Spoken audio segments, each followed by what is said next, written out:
এরপরে প্রশ্ন হলো, জাকির হুসাইন আপনি লিখেছেন জাহরি নামাজে ইমাম সূরা ফাতিহা পাঠের পর মুসল্লি যেন পাঠ করতে পারে সেজন্য সময় না দিলে বা কম সময় দিলে মুসল্লি কিভাবে সূরা ফাতিহা পাঠ করবে?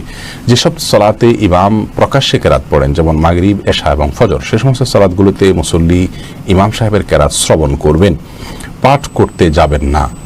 এটাই হলো আপনার সবচেয়ে বিশুদ্ধতম মত এবং এই মতটি অধিকতর নিরাপদ। এর কারণ হলো যে ইমাম যখন উচ্চস্বরে কেরাত পড়বেন তার পেছনে আপনি কখন কেরাত পড়তে যাবেন? অনেকে বলেন যে সূরা ফাতিহা যখন ইমাম পড়বেন একটা আয়াত পড়ার পরে তিনি দ্বিতীয় আয়াতের মাঝে যখন থামবেন এই ফাঁকে পড়ে ফেলবেন। তো এতটুকু বিরতিতে কোনো ইমাম সাহেব দেন না যে ওই আয়াতটি আবার পুনরায় পড়া যায়। যখন কোরআন পাঠ করা তখন তো আমাদেরকে শুনতে হবে।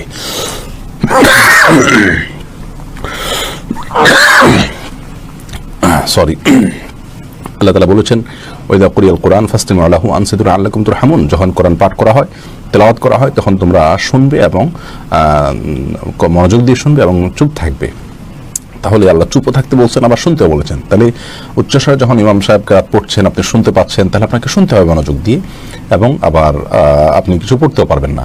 যখন থামবে পরবর্তী আয়াতের মাঝে, এখানে তো এত অল্প সময়ের জন্য থামেন যে এর মধ্যেও আয়াতটি পড়ে শেষ করা যায় না।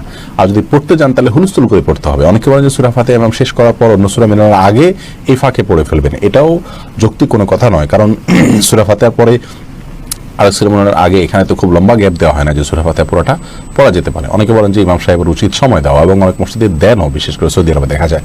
সেটাও গ্রহণযোগ্য নয়। খোদ সৌদি আরবের অনেক উলামা ইকরাম, বিশেষ করে আল্লামা তুয়াজিরি আল ফিকহুল ইসলামী বা মুখতাসার ফিকহুল ইসলামী এরকম একটা কিতাব তিনি লিখেছেন। সেখানে তিনি লিখেছেন যে ইমাম সাহেব সূরা ফাতিহার পর মুক্তাদিরকে সূরা পাঠের জন্য সুযোগ দিয়ে নিজে নীরব থাকবেন, চুপ থাকবেন, এরকম কোনো বর্ণনা, কোনো নির্দেশনা বা কোনো আমল রাসূল আকরাম সাল্লাল্লাহু আলাইহি ওয়াসাল্লামের কোনো হাদিস থেকে পাওয়া যায় না। যার কারণে ইমাম সাহেব যখন উচ্চস্বরে কেরাত পাঠ করবেন তখন আমরা কেরাত শ্রবণ করব, সেটা ইনশাআল্লাহ যথেষ্ট।